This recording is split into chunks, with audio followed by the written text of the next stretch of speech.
वो सुनाने के बाद फिर मैं वाणी प्रारंभ करूंगा। एक बार हम यहाँ से जो है प्रस्थान करके जा रहे थे, तो सड़क पर जब पहुंचे तो एक सज्जन मिले। अब वो कौन थे मुझे ध्यान नहीं आ रहा। उन्होंने पूछा कि रणवीर सिंह जी से आपका रिश्ता क्या है। तो स्वाभाविक ही मेरे मुख से निकल गया, दुनिया में ओम ओम ओम। दुनिया में जितने रिश्ते होते हैं उन सब रिश्तों से ऊपर का रिश्ता है हम दोनों। ये बात सुनकर के वो बड़े आश्चर्य में पड़े। वो कहने लगे कि आपकी बात मुझे समझ में नहीं आई। मैंने कहा ये बात समझ में इसलिए नहीं आई है कि तुम दुनिया को सत्य समझते हो और हम लोग दुनिया को झूठा समझते हैं।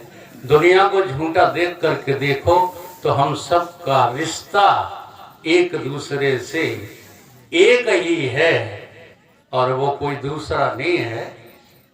वो अलौकिक रिश्ता है कि जो तुम हो वही हम हैं, जो हम हैं वही तुम हो। बोलो गुरुदेव भगवान की जय। वंदे बोध महिम नित्यम गुरु शंकर रूपणम इमासतो हि वक्रोपि चंद्र सर्वत्र वंदते वासुदेव सुतं देवं कंस चाणूरमर्दनम देवकी परमानंदम कृष्णं वंदे जगद्गुरु। ओम नित्यं शुद्धं निराभासं निर्विकार निरंजनम नित्यं बोधं चिदानंदं गुरु ब्रह्म नमोऽहम्। गुरुर्मूला क्रिया सर्वा लोके अस्मिन् कुलनायके तस्मात् सेव्यं गुरु नित्य अर्थ भक्त संजीवतम मोह निशातम देख विषेक अखंड तिमारुवे सुख धामी पूर्ण प्रकाश भयो उर्मे हिमद्वेत गयो लख एक ललामी सद्गुण पुंज खिले मन मानस कर्म उल्लूक दुरे भोगामी आत्म रूप विराज रहे गुरुदेव को बारंबार नमामि गुरुदेव को बारंबार नमामि। ब्रह्मचर्य व्रति सुअखंड धति सुकृति सन्मार्गी जन तय प्रकृति से परे विकृति को हरे संसति संताप की योजन क्षय जगती में जितेंद्र करी जागृति निर्मल सद ज्ञान दियो निर्भय। श्रोता समाज सभी बोलो श्री सतगुरुदेव भगवान की। भोजन तो हो चुका है, इसलिए वाणी में बल आना चाहिए। बोलिए सतगुरुदेव भगवान की जय हो।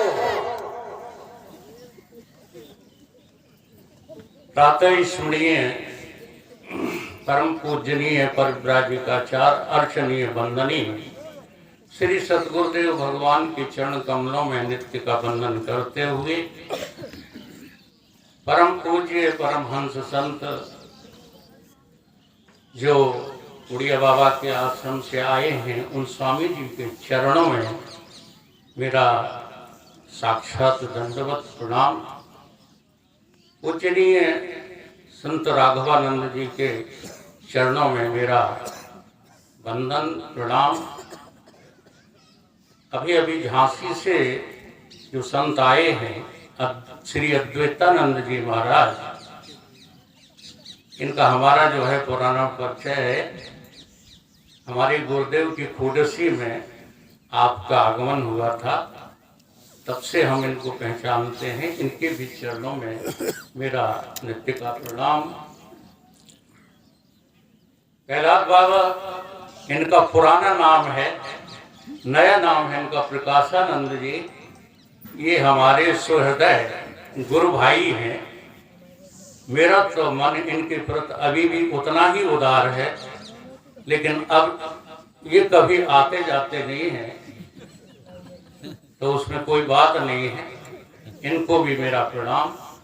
संचालक महोदय, प्रेमी सज्जनों, माताओं, बहनों, बच्चों, सभी के हृदय में परमात्मा सत चित आनंद अद्वय रूप से सदा विद्यमान है।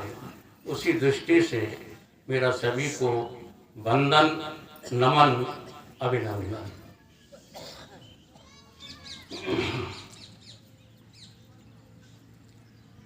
दिग्भ्रांत मनुज क्यों भटक रहा, अज्ञानी बनकर के जग में। रे दुखाक्रांत निज नेत्र खोल, आनंद भरा है रग रग में। तेरे अंदर है सर्व शक्ति, तू भूल रहा निज सत स्वरूप। तेरी भ्रम रूपी माया की कृत है ये जगत का तमह कूप। प्रज्ञा प्रदीप प्रज्वलित प्रखर कर, पावन कर निज मन मंदिर का। रे खोल डाल ये अवगुंठन, जिससे वैष्टित प्रभु अंदर का।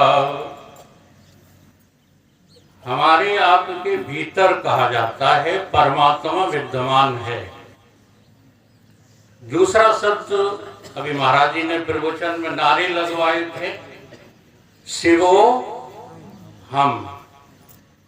अब हमको ये देखना है कि हमारा स्तर क्या है। अगर हम अपने को मैं देह मानकर चल रहे हैं तो नारे कितने भी लगाते रहो, अभी आप शिव हो नहीं। इसलिए देहो हम उसकी यात्रा शुरू करके शिवो हम तक पहुंचने का नारा है। शिवो हम, रामो हम, कृष्णो हम। इसमें बिल्कुल सच्चाई है। इसमें इतनी सच्चाई है कि जगत में तुम्हें इतनी सच्ची चीज और कोई दूसरी मिलेगी नहीं। परंतु हम चूंकि देह में जी रहे हैं, देहात्म बुद्धिजम पापम, और इसको पाप नहीं समझते। हम देह हैं ऐसा हम स्वीकार किए हैं, ये पाप है, इसको पाप नहीं समझते। इसलिए हमने जो है शास्त्रों से विमुख होकर पुण्य पापों के निर्णय करना शुरू कर दिए हैं, और वो पुण्य पाप आपके मनोमुखी हो गए। आपके मन में जो आता है, जैसे बहुत सारी बातें हैं। भगवान ने, कृष्ण ने गीता में भी कहा है कि अर्जुन जब तमोगुण रजोगुण प्रधान होता है ना, तो अधर्म भी धर्म दिखाई देने लगता है। जैसे एक छोटी सी बात जो है पूछते हैं, फैमिली प्लानिंग, परिवार नियोजन अधर्म है कि धर्म है?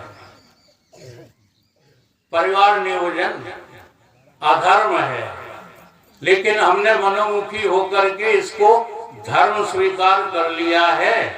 इसलिए उसका पालन 100% लोग करने लग गए। ऐसे बहुत सारी बातें जो है तो अधर्म, और वो अधर्म अपने को देह मान करके ही होता है।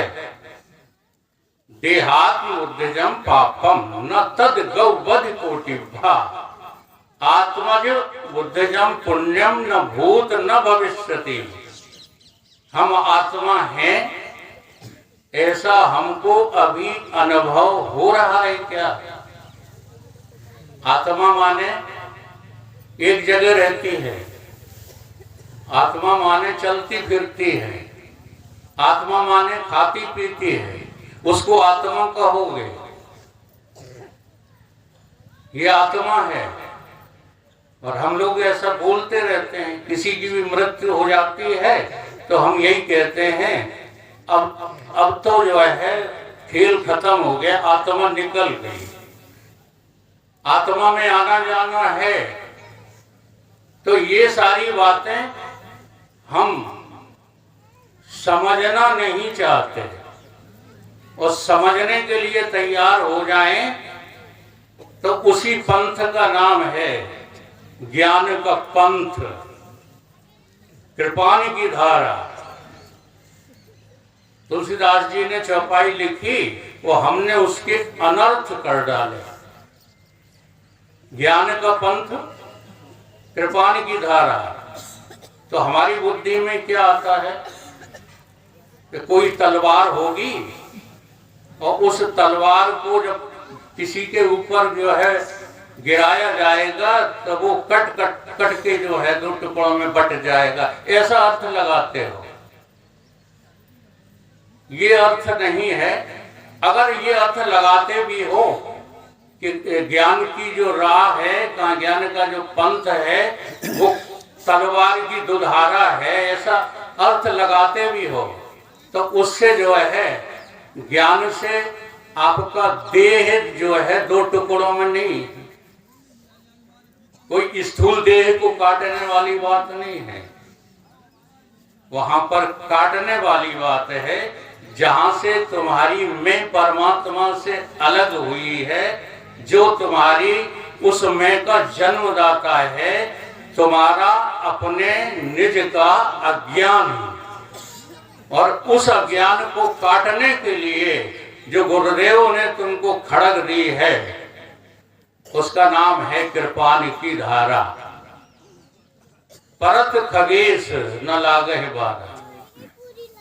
अब उस जो है पंथ में, उस पंथ में हमारा पढ़ना मतलब हमने तो अर्थ लगाया था कि मारना, लेकिन यहाँ पर जो है संत समझाते हैं कि ज्ञान की राह पर एक बार कोई पड़ जाए माने आ जाए, फिर उसका कल्याण होगा ही होगा। परंतु हम ऐसे हटी हैं कि हमको जो है ये बातें समझा दी गई हैं कि ज्ञान व्यान के चक्कर में मत पड़ना। अच्छा, अब ज्ञान के बिना जो है कुछ भी संभव है क्या? हम चलते हैं, हम फिरते हैं, हम खाते हैं, हम पीते हैं, हम जो कुछ करते हैं, क्या बिना ज्ञान के? फिर ज्ञान से इतना विरोध क्यों? ज्ञान से विरोध का मतलब जानते हैं। ज्ञान से विरोध का मतलब है कि हमको अज्ञान जन्य जो भी ज्ञान होता है, अज्ञान जन्य ज्ञान को ही हम ज्ञान का पुलंदा बांधकर लाद लेते हैं और उसी को ज्ञान समझते रहते हैं। जो इंद्रियों के द्वारा ग्रहण करते हैं, जो हमारा मन जो है मान लेता है।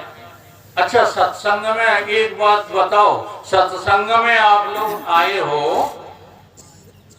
तो मनोरंजन के लिए आए हो कि मनोभंजन के लिए आए हो? क्या इरादा है? अगर सत्संग हमारी दृष्टि में केवल मनोरंजन है तो फिर हम उस अज्ञान को कभी भी मिटा नहीं सकते, जिस अज्ञान की वजह से हम इस संसार के सुख दुख के जो है झुरमुट में फंस गए। ये कभी नहीं मिटेगा। इसलिए शरण में जो है आओ सतगुरु की। बिना सतगुरु के शरण में आए बिना हम ज्ञान के रहस्य को समझ नहीं सकते हैं। वेद शास्त्र उपनिषद चाहे जितने तुम पढ़ पढ़ करके चाट चाट करके चटनी बना के पी जाना, परंतु कुछ भी समझ में नहीं आएगा जब तक हम महापुरुषों के सतगुरु की सानिध्य में बैठ करके इस विषय को ठीक से समझेंगे नहीं। बहुत विद्वान घूम रहे हैं। आदि गुरु शंकराचार्य ने यहाँ तक कह दिया, खडंगाद वेदो मुखे शास्त्र विद्या कवित्वाद गद्दम सुपद्धम करोति मनिश्चेन लगनम गुरु रंद पद में तथा किम तथा किम तथा किम तथा कुछ भी नहीं हो पाएगा। विचार सागर एक ग्रंथ है, उसमें भी कहा गया है वेद उदित। वेद क्या है? सागर हैं। वेद उदित गुरु बिन लखे लागे लवण समान। यदि इन वेदों को, शास्त्रों को, पुराणों को आप सीधे सीधे पढ़ते रहते हैं और अपने बुद्धि का अभिमान पाल लेते हैं तो ये कभी आपकी हमारी समझ में आने वाले नहीं है। ये सागर हैं और सागर का पानी पियो सीधे सीधे डायरेक्ट तो हमारी अंतड़ियां फट जाएंगी। क्यों? क्योंकि वो पानी लवण समान ऐसा होता है, नमक जैसा होता है। वेद उदित गुरु बिन लखे लागे लवण समान। बादल गुरुमुख द्वार भय तो अमृत तय अधिकान।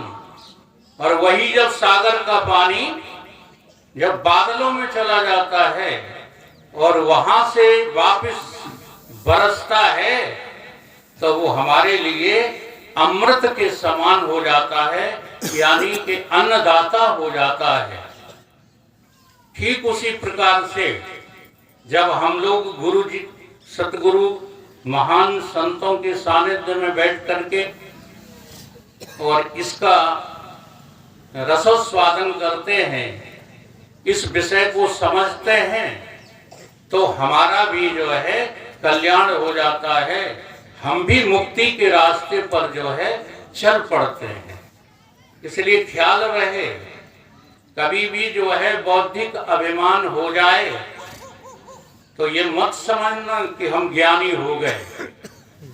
हाँ, ये ज्ञान दो कौड़ी का नहीं है जो हम लोग प्राप्त कर लेते हैं। चारों जो है वेद रट लिए। एक बहुत जो है सच्ची घटना बताते हैं आपको। हमारे अनिल जी पाठक ने वो सज्जन देखे होंगे। एक पंडित जी थे जो वहीं हमारे वाटर वर्क्स पर पीछे रहते थे। उनको गीता कंठस्थ याद थी और कैसी थी कि उनको 1.5 घंटा लगता था गीता का उच्चारण करने में। पहले श्लोक से लेकर के वो 18वें अध्याय के आखिरी श्लोक तक एक श्वास में गीता सुनाते थे और हिंदी अर्थ सहित। इतना अच्छा अभ्यास हो गया था उनको।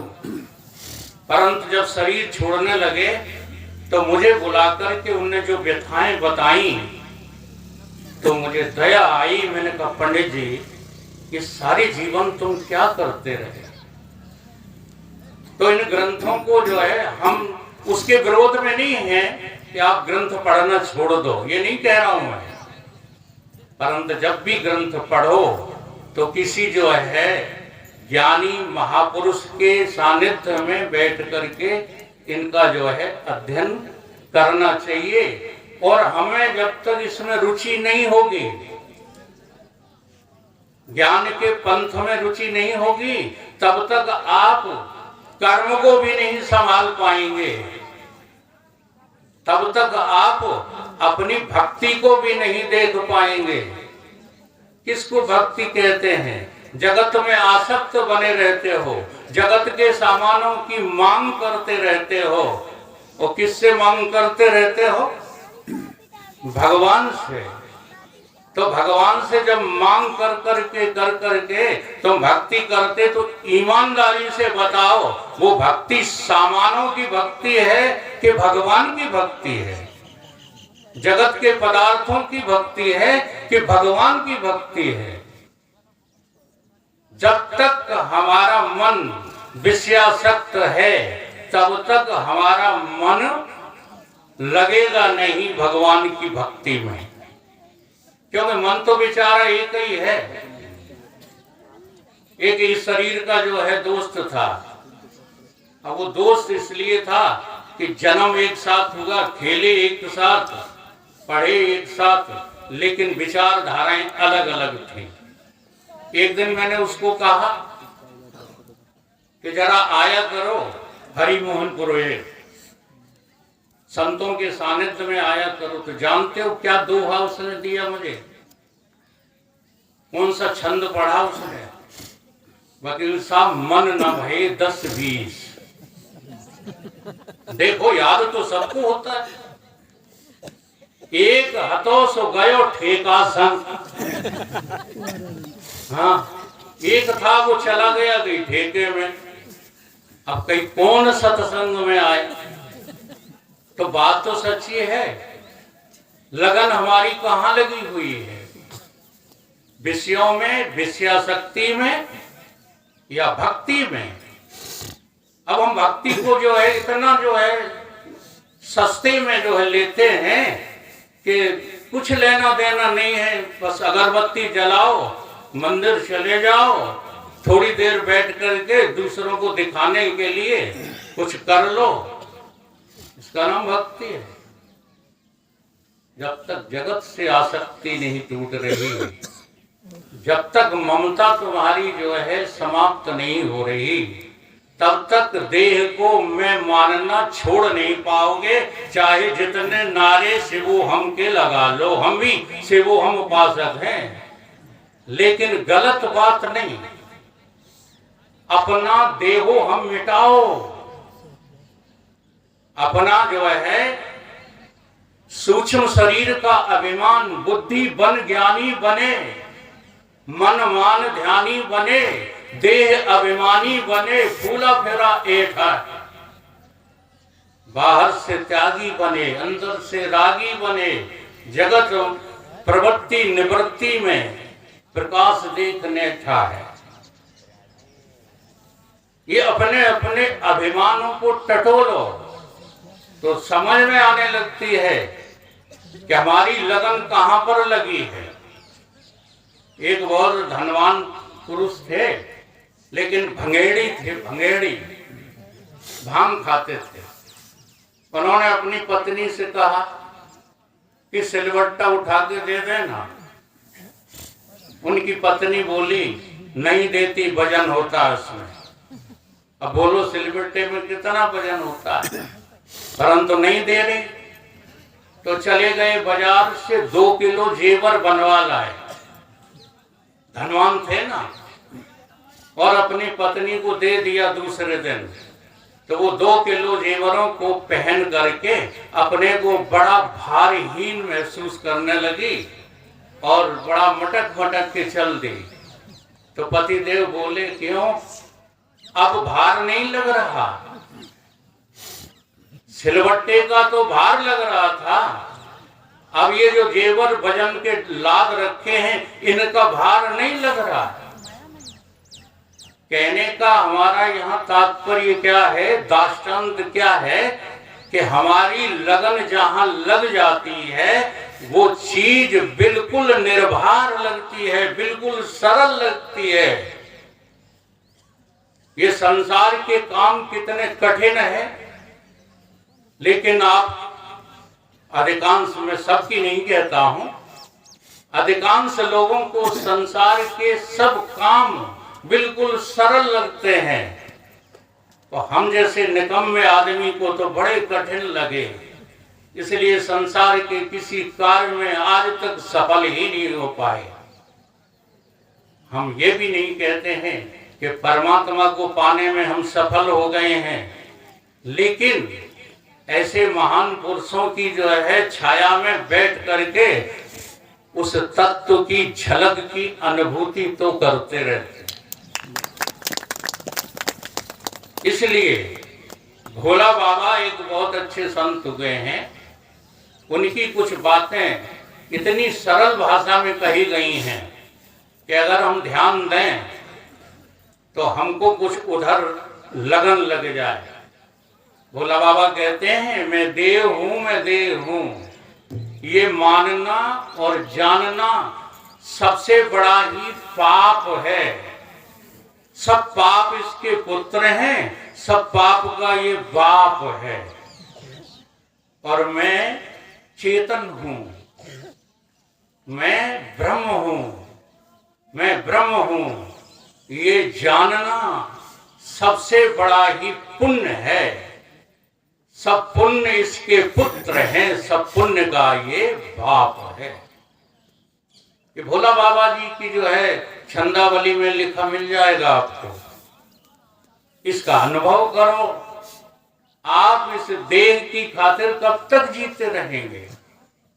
और कितना भी जीना चाहो इस देह की खातिर, आखिर एक दिन तो ये काल की ग्रास, वैसे अनुभव करो तो हर क्षण काल की ग्रास है। लेकिन अनुभव नहीं करते हो तो थोड़ा चेतावनी में लोग कह देते हैं कि क्या लेकर जाएगा, हाँ वैसे ही खाली हाथ आया है, खाली हाथ चला जाएगा।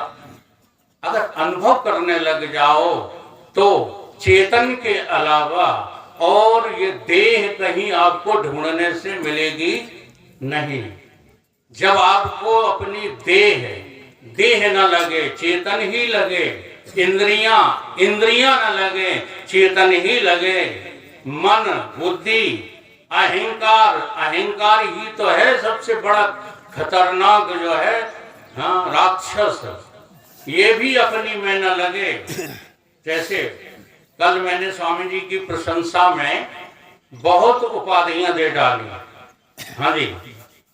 तो स्वामी जी ने कहा कि वकील साहब, तुमने जो है हमें बहुत जो है परेशान कर दिया, तुम्हारी बातें बिल्कुल झूठी।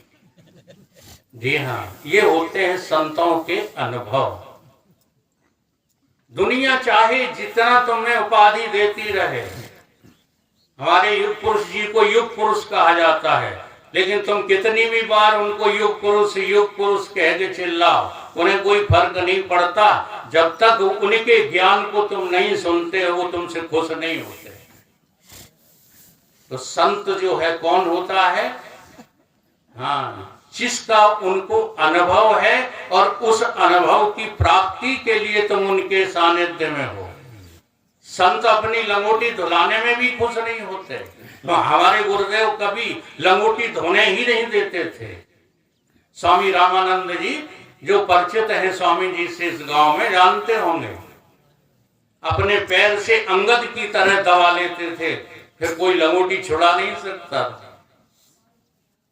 वो खुश हो जाते थे तब जब उनके सानिध्य में बैठकर कोई ये कहता था कि गुरुदेव भगवान, हमको कुछ आत्मज्ञान की चर्चा सुनाओ, तो बहुत खुश होकर के उसको आशीर्वाद देते थे। संतों की ये पहचान है कि संत संतो, प्रश्न किया गया है आदि गुरु शंकराचार्य की प्रश्नावली में कि संत संतो अखिल वीतरागा अपास्त मोहा शिव तत्व निष्ठा। जिसकी जो है आत्मविज्ञान में निष्ठा पराकाष्ठा को पार कर चुकी है, वो है संत। एक कवि ने कहा कि जहां न पहुंचे रवि तहां पहुंचे कवि। तो हमारे स्वामी जी युग पुरुष जी ने जवाब दिया था कि कवि महाराज अभी बहुत अधूरे हो। जहां हो जाता है दुनिया का, ब्रह्मांड का अंत, वहां बैठ जाता है संत। इसलिए संत की सानिध्य में रह करके, सतगुरु के सानिध्य में रह करके ही हम ज्ञान की चर्चा सुने और ज्ञान को सुन करके ग्रहण करें, तभी कल्याण संभव है। अन्यथा केवल जो है किताबी बातों का ज्ञान हासिल कर लेना, उनको खूब रट लेना, खूब याद करके सुना लेना, ये सब ज्ञान की जो है श्रेणी में नहीं आते। अब गुरुदेव की जो कृपा हुई, उस कृपा को हम तो रियलाइज करते हैं और उसी कृपा के कारण से आज रणवीर सिंह जी भाई साहब अलौकिक सत्ता के द्वारा यहाँ देखो विद्यमान हैं। हाँ, उन्हीं की तो ये महिमा है कि आज इतने महान पुरुष जो है आपके गांव में उपस्थित हुए, उनका हमें सानिध्य मिल रहा है। तो ऐसे सतगुरु की कृपा को हम लोग जो है रियलाइज करते रहा करें। अब हमारे प्रहलाद बाबा बैठे हैं तो ये कहेंगे कि वकील साहब पहले तो बहुत भजन सुनाते थे, अब जो है केवल भाषण देते रहते हैं। तो सुना दो, श्री सतगुरु ने कैसा गजब कर दिया, श्री सतगुरु ने कैसा गजब कर दिया, एक पल में तमाशा गजब कर दिया, एक पल में तमाशा गजब कर दिया, श्री सतगुरु ने कैसा गजब कर दिया, श्री सतगुरु ने कैसा गजब कर दिया, एक पल में तमाशा गजब कर दिया, एक पल में तमाशा गजब कर दिया। दासता था अभी तक जो ब्रह्मास्त्र था, दासता था अभी तक जो ब्रह्मास्त्र था, दासता था अभी तक जो ब्रह्मास्त्र था, दासता था अभी तक जो ब्रह्मास्त्र था, आपने जगत को विलय कर दिया, आपने जगत को विलय कर लिया, श्री सतगुरु ने कैसा गजब कर दिया, श्री सतगुरु ने कैसा गजब कर दिया, श्री सतगुरु ने कैसा गजब कर दिया, श्री सतगुरु ने कैसा गजब कर दिया,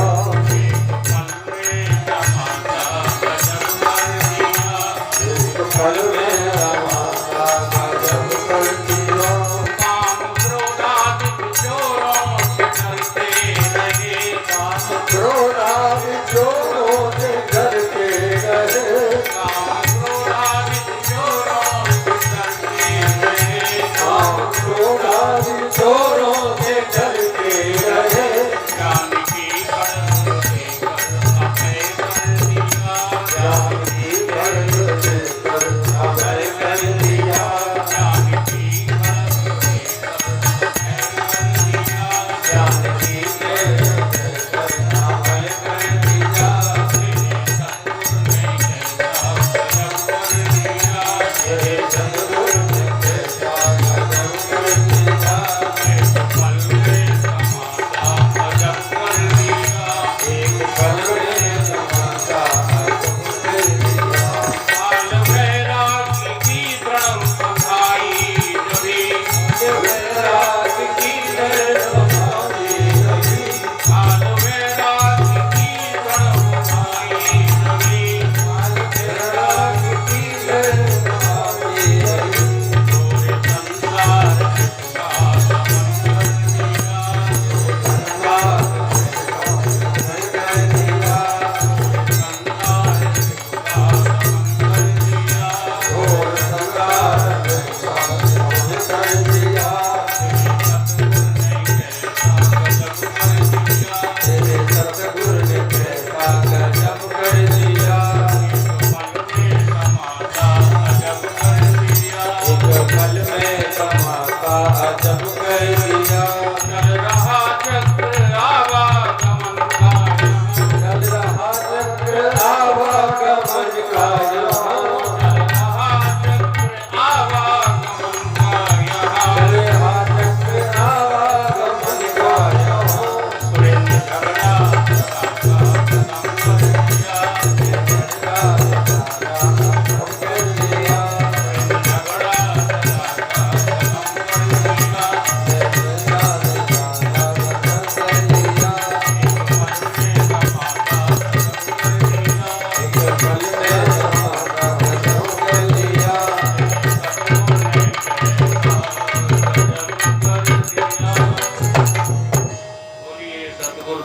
भगवान की जय।